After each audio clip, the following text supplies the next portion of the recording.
Good evening and welcome to TC Network. I am Tignay Tim Hoke bringing you today's news. Today's top headlines include Kuki-Zo rejects Kokomi's allegations, demand union territory for Kuki people. Kotu rebukes Manipur Chief Minister claim. Gangpokpi Asa workers launch 6 work strike, boycott Republic Day. Manipur Congress accuses BJP-led government's inability of dividing people instead. News in details. The Kuki-Zo has strongly condemned the Coordinating Committee on Manipur Integrity's Kokomi claim that the Kuki-Zo people are responsible for the ongoing Manipur conflict, calling it a baseless allegation and a deliberate attempt to mislead the public. This accusation is seen as a calculated move to rewrite history and obscure the truth, and is a damning indictment of the radical Meitei leadership's malign agenda. The radical Meitei leadership, led by Chief Minister N. Biren Singh, has been propagating falsehoods and inciting violence against the Kuki-Zo people, resulting in widespread atrocities, ethnic cleansing, and destruction of their community. Since May 3, 2023, the Kuki-Zo people have faced relentless persecution, with hundreds of innocent civilians brutally killed, and entire villages, homes, and properties systematically destroyed, burned, and looted. The Manipur state government, under the leadership of N. Biren Singh, has been actively abetting this genocidal campaign, and the only viable solution to restore peace, justice, and dignity is the immediate creation of a union territory for the Kuki-Zo people. The Kuki-Zo community is demanding the protection of their culture, land, and identity, and the guarantee of their rights as enshrined in the Constitution of India. They are also calling for the radical Meitei leadership, including the Chief Minister, his militias, and organizations like Kokomi, to cease their campaign of violence, propaganda, obstruction of justice, and denial of equality to the Kuki-Zo people. The Indigenous Tribal Leaders Forum (ITLF) has also announced a rally to press for their political demands, including the establishment of a separate union territory under Article 239A of the Indian Constitution for the Kuki-Zo people of Manipur.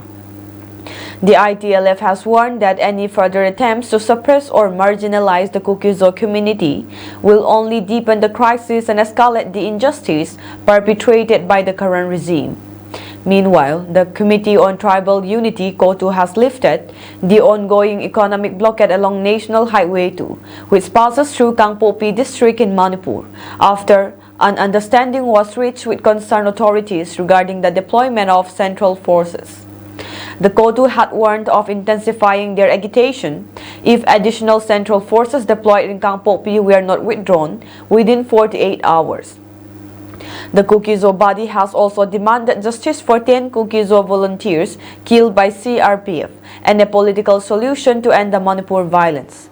The ITLF has submitted a memorandum to the Union Home Minister, Amit Shah, reminding the central government that it has been 19 months since the outbreak of the ethnic conflict in Manipur, with no signs of a return to normalcy. The Kuki-Zo community is facing a severe crisis, and it is essential that the central government takes immediate action to address their demands and ensure their protection and dignity. The creation of a union territory for the Kuki-Zo people is a crucial step towards restoring peace and justice in the region, and it is imperative that the government takes concrete measures to prevent further violence and marginalization of the community. In a fiery response to Chief Minister N. Biren Singh's recent media statements dismissing allegations of discrimination between Manipur's hills and valley, the Committee on Tribal Unity (KOTU) has denounced his remarks as baseless and misleading. The organization has accused the Chief Minister of presenting a distorted narrative that fails to reflect the grim realities faced by tribal communities. The much publicized Go to Village program, touted as a cornerstone of equitable development, has been criticized as a veiled attempt to impose expansionist policies in tribal regions. According to Kotu, the real markers of development, such as improved quality of life, access to quality education, health care, and sustainable livelihoods, are glaringly absent in the hills, exposing the program as little more than a political gimmick. The committee further lambasted the state government for what they describe as an abject failure to deliver on key governance fronts, including addressing unemployment, starvation, militarization, and the widening trust deficit between tribal and non-tribal communities. They pointed to the eruption of violence on May 3, 2023 as a symptom of this systemic failure. Additionally, Kotu condemned a recent wave of media reports from valley-based outlets alleging the recruitment of child militants in Ponlin village. These reports, the committee asserts, are irresponsible, defamatory, and a blatant violation of journalistic ethics. Such narratives, they argue, are designed to vilify the Kuki community and escalate tensions. Kotu called on both local and national media to exercise restraint and prioritize balanced, factual reporting. They emphasized the role of the media in fostering trust and understanding between communities rather than inflaming the volatile situation. Constructive dialogue and fair information are essential to rebuilding mutual coexistence, the committee stated. They urge all stakeholders to focus on bridging divides and creating an environment conducive to peace and sustainable development. In a powerful and unprecedented stand, the ASA workers of Kangpopi district have commenced a full-scale cease work strike in solidarity with the All Manipur ASA Workers Union. They have further intensified their protests by announcing their boycott of this year's Republic Day celebrations, sending a strong message of dissatisfaction to the government over years of neglect and unfulfilled promises. The announcement was met at a press briefing by the General Secretary of the Kangpopi ASA Workers, Hatneo Vaipei, who detailed the dire circumstances that forced them to take this drastic step. According to the workers, despite being the backbone of the state's healthcare system, they continue to endure systemic negligence, inadequate compensation, and lack of job security. We are the bridge between the people and the healthcare system, delivering essential services in the most remote areas. Yet, our contributions are undervalued, our honorarium is insufficient, and we remained without any job security. The strike and boycott of Republic Day are not decisions we made lightly, but they are necessary to demand justice and dignity for our work, stated Hatneo Vaipei. The workers' frustration stems from the government's failure to respond to an ultimatum issued by the All Manipur ASA Workers Union on January 5, 2025. The ultimatum demanded an increase in their honorarium and regularization of their services. However, the deadline passed with no response or action from the authorities. The strike is expected to disrupt healthcare services across Kangpopi and other parts of the state, particularly in rural areas where ASA workers are essential. From maternal and child health care to immunization drives and health awareness campaigns, these workers form the backbone of the public healthcare system. Their absence underscores the critical nature of their work and the urgency of their demands. The ASA workers of Kangpopi have urged the government to initiate immediate dialogue to resolve their issues. They have emphasized the importance of fair compensation, regularization of their roles, and recognition of their invaluable contribution to public health. As Republic Day approaches, our decision to boycott the celebration is symbolic. It represents our fight for dignity and justice. While we are committed to serving the people of Kangpopi, we cannot continue without fair treatment, adequate compensation, and respect for our work, reiterated Vaipei. The ASA workers are expected to submit an official representation to the Chief Medical Officer of Kangpopi District soon, outlining their demands and seeking support for their cause. This movement by Kangpopi ASA workers shed light on the systemic challenges faced by healthcare workers at the grassroots level in India. It raises critical questions about the value and recognition of these frontline workers who remain the lifeline of the healthcare system, particularly in underserved areas. The ASA workers have made it clear that their strike will continue until their voices are heard and their demands are met. Their fight not only seeks to address their plight but also aims to bring attention to the broader issues of justice and fairness in India's public healthcare framework. Manipur Congress President K.S. Megachandra accused the BJP-led government of inability to administer the state, claiming it has divided the people and left no room for discussions. Speaking at a felicitation program of newly elected office bearers of the youth wing of the party, Megachandra asserted that the Congress accommodates all communities of the society, indirectly referring to the ethnic violence between Meitei and Kuki communities in the state that left over 250 people dead and thousands homeless since May 2023. The Congress leaders said there are sufferings, pains and agony across the state, and youth leaders need to have dedication to face this. Because of the authorities' inability to administer in Manipur, there has been divisions among people and no room for discussion has been opened. We are in a situation where every action has a reaction, Megachandra said. The BJP governments at the central and in the state have not fulfilled its promises made to the youth, he alleged. In 2014, Prime Minister Narendra Modi had promised 2 crore jobs per year. In 2017, the state government promised 1.5 lakhs jobs for the youths. However, getting jobs is becoming harder for the youths each day, Megachandra added. The United Kuki National Army UKNA in its notice issued on 25 January 2025 warns roadside vendors and petrol sellers between Tuibong traffic points and Tuibong petrol pumps to vacate the roadside in the earliest. It was earlier ordered by UKNA to ban business on Sunday, but due to the current crisis, the non-Christian and Sabbath observers made a request to excuse them on Sunday. Hence, a meeting with the aforementioned was conducted along with KIC, CSOs, and other authoritative councils, and hence they will be allowed to run business on Sunday. But if any Christians are caught opening shops and running businesses on Sunday, strict actions will be taken against such offenders, and he will be solely responsible for his acts. All vendors are requested to occupy the roadside between SP and Council.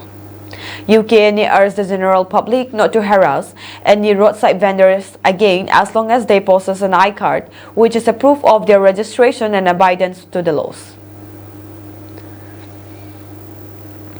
The Kuki Students Organization KSO General Headquarters has strongly condemned a viral article titled "Hello Neighbor Naga" by St. Gin Haukip, which has the potential to incite communal flare-ups between the Kukis and Nagas of Manipur. The article, which has been circulating on social media, is believed to have stirred anger and caused mental distress among many Nagas who have read it. According to the KSO, the article appears to have been written with the intent to incite a communal flare-up between the Hill tribal Christian groups, that is the Kukis and Nagas. The individual involved deliberately used the surname Haukip, a widely known Kuki clan name, to mislead the readers into identifying the writer as a Kuki and consequently to place blame on the Kuki community. The KSO has launched an investigation into the matter and has alerted all its branches across the country to look for an identity and identify the person named St. Gin Haukip, who is connected to the article in question. However, despite an intense search, the KSO has been unable to trace any individual named St. Gin Haukip associated with the Kuki-Zo community. The KSO has condemned the person or group responsible for writing this disturbing and hate-mongering article and has been considering lodging an FIR if necessary. The organization has appealed to its fellow Hill tribal brethren not to be swayed by such dubious and provocative propaganda, which is believed to have been written by an individual or group taking undue advantage of the current conflict by impersonating a Kuki. The KSO has emphasized the importance of mutual trust, understanding, and frequent communication in maintaining cordial relations between the Hill tribal Christian communities, particularly during times of conflict. The organization has warned that this may not be the last such attempt to incite communal tensions between the Kukis and Nagas, and has urged its members to remain vigilant and cautious. The incident has highlighted the need for responsible social media usage and the importance of verifying information before sharing it, particularly in sensitive and volatile situations like the current conflict in Manipur. The KSO has urged all individuals and organizations to refrain from spreading hate speech and provocative content that can incite communal tensions and violence. Darun Kumar, the district election officer of Churachandpur district in Manipur, has been honored with the prestigious Best Electoral Practice Award today during the 15th National Voters' Day celebrations in Delhi. The award was presented by President Draupadi Murmu to recognize the exceptional efforts of election officers across the country. Kumar is being recognized for his outstanding contribution in enhancing voter turnout in Churachandpur and his efforts to ensure that displaced persons were able to cast their votes during the last parliamentary elections in Manipur. His initiatives played a crucial role in ensuring inclusive participation in the democratic process. Sources confirmed that Darun Kumar arrived in the national capital to attend the National Voters' Day event. In addition to the national celebrations, the National Voters' Day will also be observed at the DC Conference Hall Mini Secretariat in Churachandpur, marking a day of reflection and awareness on the importance of voting. Manipur security forces recovered a case of arms and ammunition during a search operation in Manipur's Imphal East district, police said on January 25. Acting on specific intelligence, the personnel launched an operation in Awangpot Sangbom Hills in Haingang area on January 24, they said. During their frequent search operation and area domination exercises, the following items were recovered: 1 SLR rifle without magazine, 1 SMG carbine without magazine, 1 0.32 pistol Marcus made in USA with magazine, 2 numbers of 51mm mortar country-made, 2 numbers of 0.32 live ammunition, 136 hand grenade without detonator, 1 of grenade number 80 Mark 1, 1 smoke shell 50M, and 1 wireless radio set Baofeng from Awangpot Sangbom Hills. Continuing their intensified fight against smuggling activities and other illegal operations, the security personnel conducted searches in the fringe and vulnerable areas of hill and valley districts. Movement of 342 numbers and 276 numbers of vehicles carrying essential items along National Highway 2 and National Highway 37 respectively has been ensured. Strict security measures were taken up in all vulnerable locations, and security convoy is provided in sensitive stretches in order to ensure free and safe movement of the vehicles. A total of 109 nakas or checkpoints were installed in different districts of Manipur, both in the hill and the valley, and no one was detained by police. Assam police on January 25 recovered a case of explosive buried in a jungle in Sonitpur despite strict security across the state for 76 Republic Day celebrations, police said. The explosive, including 36 grenades and 3 detonators, were found wrapped in a polythene bag during a search operation, they said. On 25/1/2025, based on a reliable information regarding the secret stories of illegal arms and ammunition buried underground in the jungle area near Khobra village, Batasipur, under Dikyajuli police station, a search operation was conducted, the Sonitpur police said in a post on X. One of the grenades has the match pin lever, so it has been kept in a secured area under guard, police said, adding the bomb disposal squad of the army is being contacted to dispose the explosive. Meanwhile, security arrangements have been heightened throughout Assam to ensure peaceful and smooth Republic Day celebrations, police said. Regular search of vehicles and patrolling are also underway. Government Railway Police has been conducting intensive checking of trains, railway tracks, bridges and passenger belongings in coordination with District Police and Railway Police Force, officials said. Close vigil is being maintained on the waterways too, including in Guwahati. Special arrangements have been made at the Republic Day celebration venues, with Governor Laxman Prasad Acharya scheduled to unfurl the national flag in Guwahati on Sunday.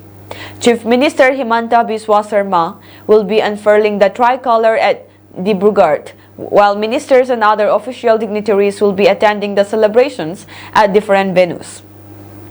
The state police was left red-faced last year after the ULFA-1 claimed to have planted bombs in 24 locations across Assam to trigger serial blasts on Independence Day. Police later unearthed bomb-like substances from at least 10 locations, including 4 in Guwahati. The ULFA-1 and NSC and GPRN has called for a total strike from midnight to 6 p.m. on Sunday, urging the police of Assam, Nagaland and Arunachal Pradesh to stay away from the Republic Day celebrations. The Nagaland police destroyed drugs worth rupees 35 crore during 2 operations in Dimapur and Mon districts. The destroyed drugs include brown sugar, heroin, crystal meth, yaba tablets, cough syrup bottles, and opium straw, according to officials.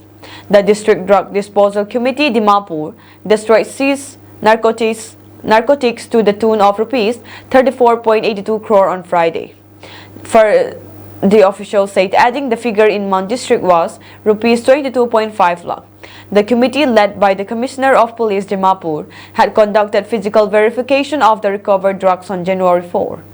Methamphetamine, also known as ice or crystal meth, is a highly addictive stimulant that affects the central nervous system. Yaba tablets also contained methamphetamine. The narcotic drugs were destroyed at DMC dumping ground. Burma came in the presence of Commissioner of Police Districts administration from 3 districts. Denouncing the boycott called by many separatist militant outfits of Northeast India, the Patriotic People's Front Assam (PPFA) urged every Indian settling in the region to observe the 76th Republic Day and unfurl the tricolour, showing respect to all the known and unknown martyrs of freedom movement against the British colonial forces. The Forum of Nationalist Citizens also observed that the armed militant groups, who once unanimously dictated the residents to boycott the R-Day and Independence Day, now split to different factions while asking the people separately to avoid the celebration as a rhetoric approach. Mentionable is that 6 band outfits of Manipur under the banner of Coordination Committee called for a total shutdown on 26 January 2025, starting from midnight to 6 p.m. to boycott any celebrations related to Republic Day. The outlawed organizations, namely Kangleipak Communist Party, Kanglei Yawul Kanalup, People Revolutionary Party of Kangleipak, Pripak Pro, Revolutionary People's Front, and United National Liberation Front, even criticized the union government in New Delhi to make Manipur a militarized state and nurturing a proxy insurgency to divide and suppress the voice of indigenous people. In a separate statement, the banned Socialist Revolutionary Party, Kangleipak, also imposed a shutdown on Sunday from 4 a.m. to 5 p.m. and asked the people to boycott the Republic Day celebrations in Manipur. On the other hand, the National Socialist Council of Nagaland, Government of the People's Republic of Nagaland, and the United Liberation Front of Assam called for boycotting Republic Day functions in Assam, Nagaland and Arunachal Pradesh, where they imposed a general strike from 1 a.m. to 6 p.m. on Sunday. Opposing the colonial Indian Republic Day, the outfit asked all political and non-political community organizations and freedom-aspiring people to refrain from attending any celebrations during the period. However, essential services like healthcare, electricity, fire brigade, water supplies, media, etc. have been exempted from the shutdown. We must not forget that a number of efforts including Kanak Lata Barao, Mukunda Kakoti, Kushal Konwar, Tilak Deka, Bogeswari Pukanani, Nidanu Rasbangshi, Kamala Miri, Lerela Boro, Madam Barmand, Rauta Kachari, Hemoram Patar, Gunabi Bordoloy, Thagi Sut, Balaram Sut, etc. laid down their lives for the honor of tricolor, which symbolizes the spirit of independence, said a PPFA statement, adding that the national flag does not belong to the government alone, but the citizens of Bharat, and hence it should be a moral responsibility for each and every Bharatiya to pay tribute to the martyrs honoring the tricolor on Republic Day and Independence Day.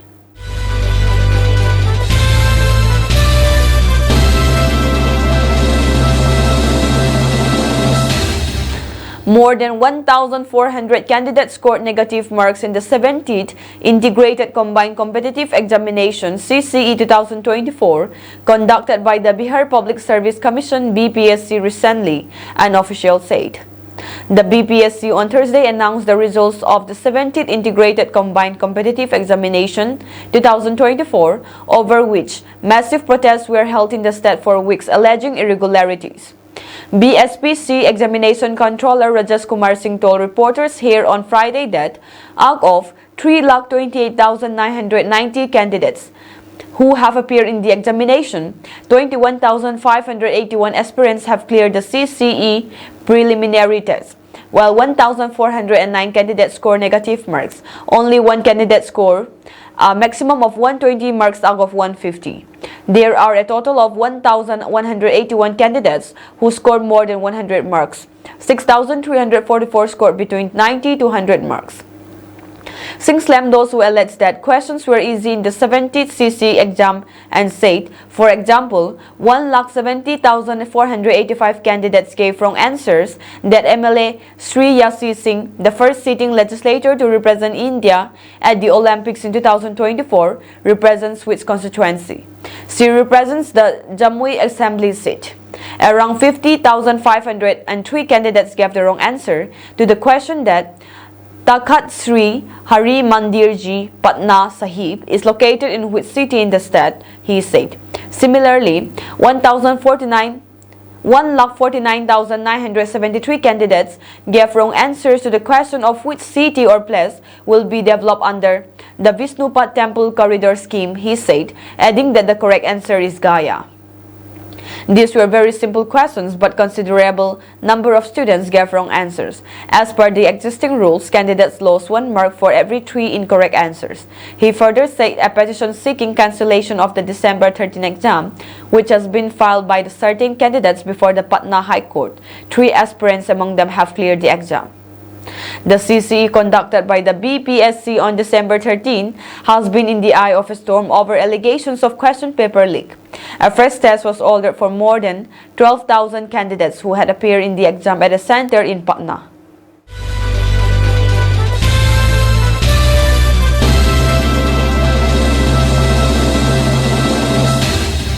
Hamas has recruited between 10,000 and 15,000 new operatives since the outbreak of the war on October 7, 2023, Reuters reported on Friday, citing 2 congressional sources briefed by U.S. intelligence agencies in recent weeks.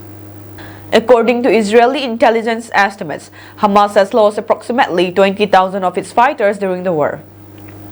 Despite the organization's extensive recruitment efforts, the congressional sources noted that most recruits are young and lack sufficient military training, serving primarily in basic security roles. Although numbers are high, this is not a force with significant operational capabilities, one of the sources told Reuters. On Sunday, a ceasefire between Israel and Hamas came into effect after 15 months of fighting that began with a deadly surprise attack by the terrorist organization. Since the ceasefire began, Hamas has started rebuilding basic services in Gaza and implementing new security measures, while also dealing with the widespread destruction caused during the war. Every time Israel completes its military operations and withdraws, Hamas terrorists manage to regroup because there is nothing to fill the void, former U.S. Secretary of State Antony Blinken said earlier this month. According to him, Hamas has managed to recruit nearly as many fighters as it has lost, which could lead to persistent insurgency and ongoing warfare. Last July, Hamas spokesman Abu Ubaidah claimed that the organization has succeeded in recruiting thousands of new fighters. Israeli ambassador to the United Nations Danny Danon responded to Blinken's remarks on Wednesday, saying, while Hamas is indeed recruiting young people without weapons and training infrastructure, they do not pose an immediate threat. He added, yes, these young people can be incited against Israel, but cannot become effective terrorists because they cannot be equipped with the weapons or rockets. That is all for today's news, and have a pleasant evening ahead.